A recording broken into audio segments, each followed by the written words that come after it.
صلى الإله على ابن عبد الله ذي خلق بنص الله كان عظيما فضلا غليظا لم يكن بل സല്ലല്ലാഹു അലൈഹി വസല്ലം തങ്ങളുടെ പൂർണ്ണമായ സമ്മതത്തോടുകൂടിയും അവിടുത്തെ അനുമതിയും ഈ മഹത്തായ ബൈത്തുകൾക്കുണ്ട് എന്ന കാര്യത്തിൽ യാതൊരു തർക്കവുമില്ല. അങ്ങനെ നബി സല്ലല്ലാഹു അലൈഹി വസല്ലം തങ്ങൾ അംഗീകരിക്കപ്പെട്ട ഒരു ബൈത്ത് എന്ന നിലക്ക് ഒന്നിരിക്കൽ നമ്മൾ അവിടത്തേക്ക് സമർപ്പിക്കുന്ന, നമുക്ക് വിജയിക്കുവാനും നമുക്കവിടത്തോടുള്ള മഹബത്ത് നമ്മുടെ കൽബിൽ വർദ്ധിക്കുവാനുമുള്ള ഒരു സബബാകുന്ന സമ്മാനമാണ് മഹാനായ ഉമർ ഖാദി റളിയല്ലാഹു അൻഹു 2 നൂറ്റാണ്ട് മുമ്പ് ഒരു ഹജ്ജ് യാത്രയിൽ വിശുദ്ധമായ മക്കയിൽ മദീനയിൽ വെച്ച് രചിക്കപ്പെട്ടിട്ടുള്ള നമ്മളിവിടെ പരാമർശിക്കുന്ന ഈ സല്ലല്ലാഹു ബൈത്ത് എന്ന കാര്യത്തിൽ യാതൊരു തർക്കവുമില്ല. അല്ലാഹു സുബ്ഹാനഹു വ തആല ഈ മഹത്തായ ബൈത്ത് രചിച്ചു എന്ന കാരണത്താൽ ഉമർ ഖാദി റളിയല്ലാഹു അൻഹുവിനോട് നമ്മൾ കാണിക്കുന്ന ഈ മഹബത്തിനെ, സ്നേഹത്തിനെ മുത്തുനബി സല്ലല്ലാഹു അലൈഹി വസല്ലമ തങ്ങളുടെ ധാരാളം സ്നേഹങ്ങൾ നമുക്ക് ലഭ്യമാകാനുള്ള ഒരു ത്വരീഖായി, സബബായി അല്ലാഹു സുബ്ഹാനഹു വ തആല പരിഗണിക്കട്ടെ എന്ന് നമുക്ക് ആത്മാർത്ഥമായി ദുആ ചെയ്യാം. ബഹുമാനപ്പെട്ടവർ, ഈ ബൈത്തിൽ ഉടനീളം നമ്മൾ പരിശോധിക്കുമ്പോൾ അതിലെ ഓരോ അർഫുകളും ഓരോ വരികളും വളരെ പ്രധാനപ്പെട്ടതാണെന്ന കാര്യത്തിൽ യാതൊരു തർക്കവുമില്ല. ഇത് സംബന്ധിയായി രേഖപ്പെടുത്തിയിട്ടുള്ള എല്ലാ ചരിത്രങ്ങളും വ്യാഖ്യാനങ്ങളും നമ്മൾ മനനം നടത്തുമ്പോൾ ഒരു അത്ഭുതകരമായ ഒരു കാവ്യമാണ് ബഹുമാനപ്പെട്ട ഉമർ ഖാദി റളിയല്ലാഹു അൻഹു ഇതിൻ്റെ വരികളിലൂടെ സ്വീകരിച്ചിട്ടുള്ളത് എന്ന് നമുക്ക് മനസ്സിലാക്കാൻ സാധിക്കും. കേവലം അറബി ഭാഷയിലെ ഒരു സാഹിത്യം എന്നതിനപ്പുറം മഹാനായ ഉമർ ഖാദി റളിയല്ലാഹു അൻഹു ഒരു ആത്മീയമായ പാതയിലേക്ക്, സഞ്ചാരത്തിലേക്ക് മുഹിബ്ബീങ്ങളായ ആളുകളുടെ മാനസാന്തരങ്ങളെ യാത്ര നടത്തുന്ന ഏറ്റവും പ്രധാനപ്പെട്ട ഒരു ബൈത്തായിട്ടാണ് നമുക്കിതിനെ കാണാൻ സാധിക്കുന്നത്. നമ്മളൊക്കെ ചരിത്രത്തിൽ പറയുന്നതും വായിച്ചതും പോലെ തന്നെ ഇമാം ബുസ്രി റളിയല്ലാഹു അൻഹുവിന്റെ ബുർദയെ പോലെ കേരളക്കരയിലെ ഒരു ബുർദയായിട്ടാണ് മഹാനായ ഉമർ ഖാദി റളിയല്ലാഹു അൻഹുവിന്റെ ഈ സല്ലല്ലാഹു ബൈത്തിനെ നമുക്ക് കാണാൻ സാധിക്കുന്നത്. നമുക്ക് വലിയ അഭിമാനമാണ് ഈ വിഷയത്തിൽ. ആ മഹാനവറുകൾ ഈ വിശുദ്ധമായ കാവ്യം രചിച്ച ഒരു മഹാമനുഷ്യനെ എല്ലാ സമയത്തും ഓർക്കുവാനും അവരന്തിയിറങ്ങുന്ന ഒരു നാട്ടിൽ ഖിദ്മത്ത് ചെയ്യുവാനുമൊക്കെ നിങ്ങൾക്കൊക്കെ സാധിക്കുന്നു എന്നത് അല്ലാഹു സുബ്ഹാനഹു വ തആല ചെയ്ത വലിയൊരു നിഅമത്തായിട്ട് നിങ്ങൾ ഇതിനെ കാണണം. നബി സല്ലല്ലാഹു അലൈഹി വസല്ലമ തങ്ങളുടെ ചാരത്ത് വെച്ച് ഒരു മഹാകാവ്യം രചിച്ച ബഹുമാനപ്പെട്ടവരെ നമ്മൾ അറിയാതെ പോകാൻ പാടില്ല. കേവലം ഒരു സ്വാതന്ത്ര്യ സമര സേനാനിയായി, നികുതി നിഷേധ പ്രസ്ഥാനത്തിന്റെ മുന്നണി പോരാളിയായിട്ടല്ല ഉമർ ഖാദി റളിയല്ലാഹു അൻഹുവിനെ നമ്മൾ പരിചയപ്പെടേണ്ടത്. പലപ്പോഴും ചരിത്രങ്ങളിൽ അങ്ങനെയാണ് ബഹുമാനപ്പെട്ടവരെ നമ്മൾ അടയാളപ്പെടുത്താറുള്ളത്. അതൊരു പ്രധാന വിഷയം അല്ല എന്നതുകൊണ്ടല്ല, പക്ഷേ നമ്മളെ സംബന്ധിച്ചിടത്തോളം അതിനൊക്കെ അപ്പുറം അല്ലാഹുവിന്റെ റസൂൽ തിരുമേനി സല്ലല്ലാഹു അലൈഹി വസല്ലമ തങ്ങളെ കൃത്യമായി ഒരു ആശിഖിന്റെ മനസ്സിൽ, ഒരു മുഹിബിന്റെ മനസ്സിൽ, ഒരു പ്രവാചക പ്രേമിയുടെ മാനസാന്തരങ്ങളിൽ എങ്ങനെയാണ് നമ്മൾ പ്രതിഷ്ഠിക്കേണ്ടത് എന്ന് വളരെ കൃത്യമായി ബഹുമാനപ്പെട്ട ഉമർ ഖാദി റളിയല്ലാഹു അൻഹു ഈ കാവ്യങ്ങളിലൂടെ നമ്മളെ ബോധ്യപ്പെടുത്തുകയാണ്. പ്രിയമുള്ളവരെ, അതിന്റെ തുടക്കം മുതലുള്ള ഓരോന്നും നമ്മൾ മനസ്സിലാക്കണം. മുത്തുനബി സല്ലല്ലാഹു അലൈഹി വസല്ലമ തങ്ങളോട് ഈ കാവ്യം രചിക്കുമ്പോൾ ഉമർ ഖാദി റളിയല്ലാഹു അൻഹു സ്വീകരിച്ചിട്ടുള്ള അദബ് എത്ര അവർണ്ണനീയമായിട്ടാണ് നമുക്ക് കാണാൻ സാധിക്കുന്നത്. വർണ്ണിക്കാൻ കഴിയുന്നതിനും അപ്പുറമാണുള്ളത്. മഹാനായ ഉമർ ഖാദി റളിയല്ലാഹു അൻഹു ഈ ബൈത്തിന്റെ ആരംഭത്തിൽ, അതിന്റെ ആദ്യ വരികളിൽ സല്ലല്ലാഹു എന്ന് പറഞ്ഞുകൊണ്ട് തുടങ്ങുമ്പോൾ അനബിന് അബ്ദില്ല എന്ന് പറഞ്ഞുകൊണ്ട് അഷ്റഫുൽ ഖൽഖ് റസൂലുള്ളാഹി സ്വല്ലല്ലാഹു അലൈഹി വസല്ലമ തങ്ങളുടെ പേര് പോലും പറയാതെ ആദരിക്കപ്പെടുന്ന രംഗമാണ് നമുക്കവിടെ അതിന്റെ സ്റ്റാർട്ടിങ്ങിൽ തന്നെ കാണാൻ കഴിയുന്നത്. അത് ഇഷ്ക്, ഒരു ആശിക്കിന്റെ പ്രേമത്തിന്റെ ഉന്നതമായിട്ടുള്ള ശ്രേണിയാണ് നമ്മൾ ഇതിലൂടെ വായിച്ചെടുക്കുന്നത്. അവിടെ നബി സല്ലല്ലാഹു അലൈഹി വസല്ലമ തങ്ങളുടെ പേര് പറഞ്ഞില്ല, അബ്ദുള്ളയുടെ പ്രിയപ്പെട്ട മകൻ എന്ന് മാത്രമാണ് പ്രയോഗിച്ചത്. തത്തുല്യമായി ബഹുമാനപ്പെട്ട ഇമാം ബുസ്രി റളിയല്ലാഹു അൻഹുവിന്റെ ബുർദയിലും ബഹുമാനപ്പെട്ട ഇമാം ബുസ്രി റളിയല്ലാഹു അൻഹു ഇതേ നയമാണ് സ്വീകരിച്ചിട്ടുള്ളത്. ആശിഖീങ്ങളുടെ വ്യത്യസ്തങ്ങളായിട്ടുള്ള എല്ലാ കാവ്യങ്ങളിലും അത് നമുക്ക് കൃത്യമായി കാണാൻ കഴിയും. ബഹുമാനപ്പെട്ട ഇമാം ബുസ്രി റളിയല്ലാഹു അൻഹു ബുർദയിൽ വളരെ കൃത്യമായിട്ട് അത് അടയാളപ്പെടുത്തുന്നുണ്ട്. അമിൻ തദക്കുറുജി എന്ന് പറഞ്ഞുകൊണ്ട് ആരംഭിക്കുമ്പോൾ അവിടെ നബി സല്ലല്ലാഹു അലൈഹി വസല്ലമ തങ്ങളെ പറഞ്ഞില്ല എന്ന് മാത്രമല്ല, അവിടെ മദീന പറഞ്ഞില്ല, അവിടെ വിശുദ്ധമായ റൗളയെ പറഞ്ഞില്ല. മദീനയുടെ കാറ്റും കോളും ആസ്വദിക്കുന്ന ചില പ്രത്യേകമായ വൃക്ഷങ്ങളെയും ചെടികളെയുമാണ് ബഹുമാനപ്പെട്ട മഹാനായ ഇമാം ബുസ്രി റളിയല്ലാഹു അൻഹു പ്രതിപാദിച്ചത്.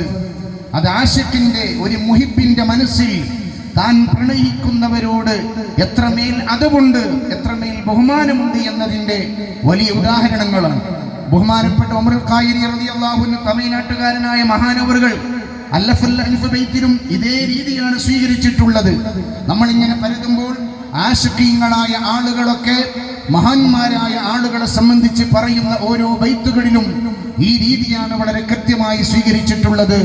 ബഹുമാനപ്പെട്ട മഹാനായ നബി സല്ലല്ലാഹു അലൈഹി വസല്ലമ തങ്ങളെ അതിരറ്റ് സ്നേഹിച്ച ഇമാം മാലിക് റളിയല്ലാഹു അൻഹു വിശുദ്ധമായ മദീനയിൽ നബി സല്ലല്ലാഹു അലൈഹി വസല്ലമ തങ്ങളുടെ ഹദീസ് പറയുമ്പോൾ ഇമാം മാലിക് റളിയല്ലാഹു അൻഹു ഖാല റസൂലുള്ളാഹി സല്ലല്ലാഹു അലൈഹി വസല്ലം എന്ന് പറയുന്നതിന് പകരം ഈ ഖബറിന്റെ സ്വാഹിബായ, ഈ വിശുദ്ധമായ ഖബറിൽ അന്തിയുറങ്ങുന്ന നേതാവ് പറഞ്ഞു എന്ന ആദരവാണ് ബഹുമാനപ്പെട്ട ഇമാം മാലിക് റളിയല്ലാഹു അൻഹു സ്വീകരിച്ചിരുന്നത് എന്ന് അവിടുത്തെ ചരിത്രത്തിലൂടെ നമുക്ക് കണ്ടെത്താൻ സാധിക്കുന്നതാണ്.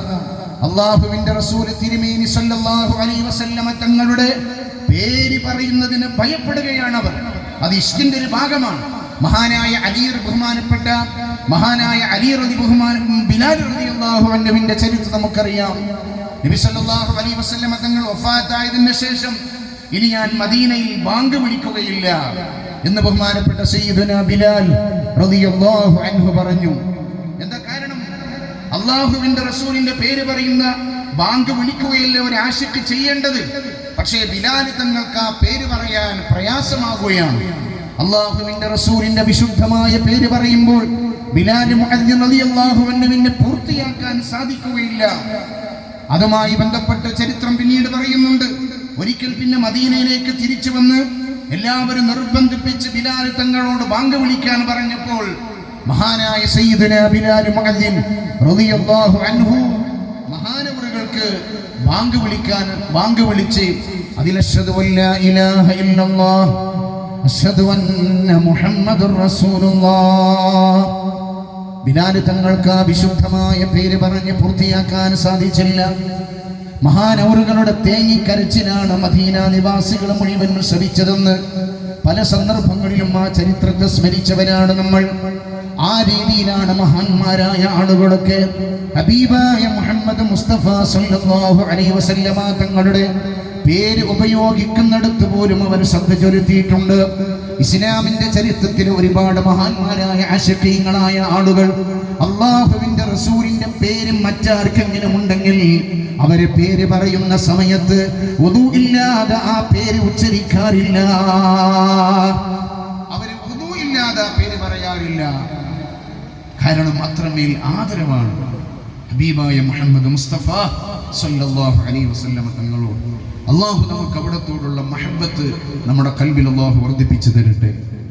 അതുകൊണ്ട് വെളിയങ്കോട് മഹല്ല് ജമാഅത്തിന്റെ ആഭിമുഖ്യത്തിൽ തുടങ്ങിയിട്ടുള്ള ഈ പദ്ധതി നേരത്തെ ഇവിടെ മുനീർ ഹുദവി അദ്ദേഹത്തിന്റെ പ്രഭാഷണത്തിൽ സൂചിപ്പിച്ചതുപോലെ ഇതൊരു പ്രവാചക പ്രേമത്തിലേക്കുള്ള ഒരു സഞ്ചാരത്തിന്റെ പുനരാവിഷ്കാരമായി മാറേണ്ടതുണ്ട്. ഇതിന്റെ എല്ലാ നിയമങ്ങളും നിലനിർത്തിക്കൊണ്ട് തന്നെ ഈ വിശുദ്ധമായ ഈ പാരായണങ്ങൾ ഇതിലൂടെ ഒരുപാട് ആശിഖീങ്ങളെ മുഹിബ്ബീങ്ങളെ സൃഷ്ടിച്ചെടുക്കുവാനും നമ്മുടെ നിത്യജീവിതത്തിൽ ഹബീബായ മുഹമ്മദ് മുസ്തഫ സല്ലല്ലാഹു അലൈഹി വസല്ലമ തങ്ങളോടുള്ള മഹബത്തിനെ കൂടുതൽ വർദ്ധിപ്പിക്കുവാനും നമുക്ക് സാധിക്കേണ്ടതുണ്ട്. എനിക്കിവിടെ നിൽക്കുമ്പോൾ വല്ലാത്ത അഭിമാനമാണ്. കാരണം എൻ്റെ നാടായ താനൂരിൽ ബഹുമാനപ്പെട്ട ഉമർ ഖാദി റളിയല്ലാഹു അൻഹു 11ാമത്തെ വയസ്സിൽ ദർസ് പഠിക്കാൻ വന്നു. ഞാനും കൂടെ ഭാരവാഹിയായിട്ടുള്ള താനൂർ ഇസ്ലാഹുലും അറബി കോളേജിൽ ബഹുമാനപ്പെട്ട അവിടുത്തെ തൊട്ടടുത്തുള്ള പള്ളിയിൽ മഹാനായ ഉമർ ഖാദി റളിയല്ലാഹു അൻഹു ദർസ് പഠിച്ചു. ഉമർ ഖാദിയുടെ ചരിത്രത്തിൽ കാണാം റളിയല്ലാഹു അൻഹു മഹാനവറുകൾ താനൂരിലെ ദർസ് ജീവിതത്തെ അഭിമാനത്തോടുകൂടെ പറയാറുണ്ട്, അയവിറക്കാറുണ്ട്.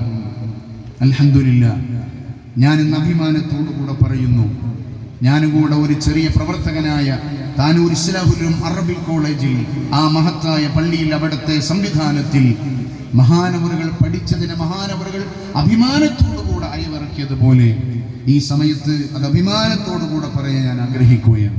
അല്ലാഹു തആല അവിടുത്തെ ദർജ ഉയർത്തി കൊടുക്കട്ടെ. ഇന്നും ഉമർ ഖാദി റളിയല്ലാഹു അൻഹുവിന്റെ ധാരാളം എഴുത്തുകൾ ഇസ്ലാഹുലും അറബി കോളേജിന്റെ ലൈബ്രറി നമുക്ക് ലഭ്യമാണ്. നമുക്കവിടെ സന്ദർശിക്കാൻ അവസരം കിട്ടും, നിങ്ങൾ അങ്ങോട്ട് വരണം. മഹാനായ ഉമർ ഖാദി റളിയല്ലാഹു അൻഹുവിന്റെ കൈയെഴുത്ത് അവിടെ ധാരാളമായിട്ടുണ്ട്. അതിൽ കവിതകളുണ്ട്, മറ്റു വ്യത്യസ്തമായിട്ടുള്ള കാര്യങ്ങൾ ബഹുമാനപ്പെട്ടവരുടെ നേരായിട്ട് അവർ എഴുതിയിട്ടുള്ള അവരുടെ കൈയെഴുത്ത് അവിടെ നമുക്ക് കാണാൻ കഴിയും. അതൊക്കെ ഇൻഷാ അല്ലാഹ് കൂടുതൽ വെളിച്ചം കാണിച്ച് മഹാനവറുകൾ ആത്മീയ രംഗത്ത് ചെലുത്തിയിട്ടുള്ള സ്വാധീനങ്ങളെ കൂടുതൽ ഹൈലൈറ്റ് ചെയ്ത്, നേരത്തെ ഞാൻ പറഞ്ഞതുപോലെ മഹാനവറുകൾ നമ്മുടെ രാജ്യത്തിന്റെ സ്വാതന്ത്ര്യത്തിന് വേണ്ടി മുന്നണി പോരാളിയായി നിന്ന് പ്രവർത്തിച്ചതിനെ തന്നെ നമ്മൾ ഹൈലൈറ്റ് ചെയ്യുന്നതിലുപരിയായി മഹാനവറുകളുടെ ആത്മീയമായ ബന്ധങ്ങൾ, വൈജ്ഞാനികപരമായ അവരുടെ വ്യത്യസ്തമായ കഴിവുകൾ, ഈ കാവ്യത്തിൽ തന്നെ ബഹുമാനപ്പെട്ടവര് ആത്മീയമായ വഴികൾ ചർച്ച ചെയ്യുമ്പോൾ തന്നെ ഫിഖിയായിട്ടുള്ള ഒരു ഭാഗം വളരെ കൃത്യമായി ചർച്ച ചെയ്യുന്നു എന്നതാണ്. അതോടൊപ്പം നമ്മൾ നിൽക്കുന്ന ഈ മാസം റജബാണ്. ഈ വിശുദ്ധമായ മാസത്തിൽ ഹബീബായ മുഹമ്മദ് മുസ്തഫ സല്ലല്ലാഹു അലൈഹി വസല്ലമ തങ്ങൾ നടത്തിയിട്ടുള്ള ഇസ്രാ മിഅ്റാജിനെ സംബന്ധിച്ച് ബഹുമാനപ്പെട്ടവര് ആ കാവ്യത്തിൽ രേഖപ്പെടുത്തുന്നുണ്ട്.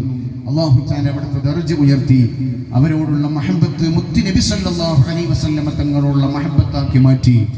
നബി സല്ലല്ലാഹു അലൈഹി വസല്ലമ തങ്ങളെ സ്നേഹിച്ച് ഈ ലോകത്തും പരലോകത്തും രക്ഷപ്പെടുന്ന മുത്തു മുഅ്മിനീങ്ങളിൽ അല്ലാഹു നമ്മെ ഉൾപ്പെടുത്തട്ടെ. ഇനിയും ഇതുപോലെയുള്ള വ്യത്യസ്തങ്ങളായ പരിപാടികളൊക്കെ സംഘടിപ്പിച്ച് പുതിയ തലമുറക്ക് മഹാനവറുകളെ കൂടുതൽ പരിചയപ്പെടുത്തുവാനും ഇത്തരത്തിലുള്ള മഹാന്മാരൊക്കെ ചരിത്രത്തിൽ നിന്ന് മാറ്റാനുള്ള പ്രവർത്തനങ്ങൾ ഒരു ഭാഗം നടക്കുന്നു. മറ്റൊരു ഭാഗത്ത് ഇത്തരം മഹാന്മാരുടെ മഹത്വങ്ങളെ ഇവിടുത്തെ ബിദ്അഈ പ്രസ്ഥാനങ്ങൾ താനടിച്ച് കാണിക്കുന്നു. ബഹുമാനപ്പെട്ടവരുടെ ഈ ബൈത്ത് 2 നൂറ്റാണ്ട് മുമ്പ് രചിക്കപ്പെടുമ്പോൾ അവിടെ ഒരു വിശുദ്ധമായ ഒരു ആദർശത്തെ കൂടെ മഹാനായ ഉമർ ഖാദി റളിയല്ലാഹു അൻഹു നമ്മളെ ബോധ്യപ്പെടുത്തുന്നുണ്ട്. വിശുദ്ധ അഹ്ലുസ് സുന്നത്തി വൽ ജമാഅത്തിന്റെ ആശയാദർശത്തിൽ വിശ്വസിക്കുന്ന നമ്മളെ സംബന്ധിച്ചിടത്തോളം 2 നൂറ്റാണ്ട് മുമ്പ് ഒരു ആശിക്കായ ഒരു വിശ്വാസിയായ മനുഷ്യൻ മഹാന്മാരുമായിട്ട് എങ്ങനെയാണ് ഇടപഴകേണ്ടത് എന്നതിന്റെ ഒരു ആദർശത്തിന്റെ നിദർശനം കൂടെ ബഹുമാനപ്പെട്ട ഉമർ ഖാദി റളിയല്ലാഹു അൻഹു ഈ കാവ്യത്തിലൂടെ നമ്മളെ ബോധ്യപ്പെടുത്തുന്നുണ്ട് എന്ന് പറയുമ്പോൾ പുതിയ സമൂഹത്തിൽ മഹാന്മാരെ അവഹേളിക്കുന്ന, അവരുടെ മഹത്വങ്ങളെ നിസാരവൽക്കരിക്കുന്ന, അവരുടെ കറാമത്തുകൾ പറയുമ്പോൾ അതിനെ ട്രോളുന്ന ഒരു പുതിയ ലോകത്താണ് നമ്മൾ ജീവിക്കുന്നത്. ആ ലോകത്തിന്റെ മുമ്പിൽ അങ്ങനെ ട്രോളുമ്പോഴും നമ്മളെ കളിയാക്കുമ്പോഴും കൊഞ്ഞനം കാണിക്കുമ്പോഴും നമ്മുടെ ധീരമായ ആദർശത്തിന്റെ നയങ്ങളും നിലപാടുകളും ഉയർത്തിപ്പിടിച്ചുകൊണ്ട് മുന്നോട്ട് പോകാൻ നമുക്ക് സാധിക്കണം. അല്ലാഹു തആല തൗഫീഖ് നൽകട്ടെ എന്ന് ആത്മാർത്ഥമായി ദുആ ചെയ്ത് ഈ മഹത്തായ പരിപാടിക്ക് എല്ലാവിധ സന്തോഷങ്ങളും എല്ലാവിധ ആശംസകളും അർപ്പിച്ച് ഇതിൽ ക്ഷണിച്ചതിലുള്ള സംഘാടകരോടുള്ള ഹൃദയം തൊട്ട കൃതജ്ഞത അറിയിച്ച് മുമ്പൊരിക്കൽ ഇവിടെ ബഹുമാനപ്പെട്ടവരുടെ ആണ്ട് നേർച്ചയുമായി ബന്ധപ്പെട്ട പരിപാടിയിൽ സംബന്ധിക്കുവാനും ഇതിന്റെ സംഘാടകർ ക്ഷണിച്ചപ്പോൾ അതിൽ പങ്കെടുക്കാൻ സാധിച്ചു. അൽഹംദുലില്ലാഹ്, വീണ്ടും ഇവിടെ ഇങ്ങനൊരു പരിപാടിയിൽ സംബന്ധിക്കുവാൻ സാധിച്ചതിലുള്ള സന്തോഷം അറിയിച്ചുകൊണ്ട് എല്ലാവരുടെയും സമ്മതത്തോടുകൂടെ ബിസ്മില്ലാഹിർ റഹ്മാനിർ റഹീം എന്ന തിരുവാക്യത്തിൽ ഈ മഹത്തായ സംഗമത്തിന്റെ ഉദ്ഘാടനം നിങ്ങളൊക്കെ സമ്മതത്തോടുകൂടെ നിർവഹിച്ചത് അറിയിക്കുന്നു. വമാ തൗഫീഖി ഇല്ലാ ബില്ലാഹ് വസിക്കും ബിദ്ദുആ വആഖിറു ദഅ്വതി അൽഹംദുലില്ലാഹ്. اللهم بارك لنا في رجب وشعبان وبلغنا رمضان ووفقنا فيه للصيام والقيام وتلاوة القرآن وسائر الخيرات والحسنات يا رب العالمين. السلام عليكم ورحمة الله وبركاته. كان عظيما فضلا غليظا لم يكن بل لينا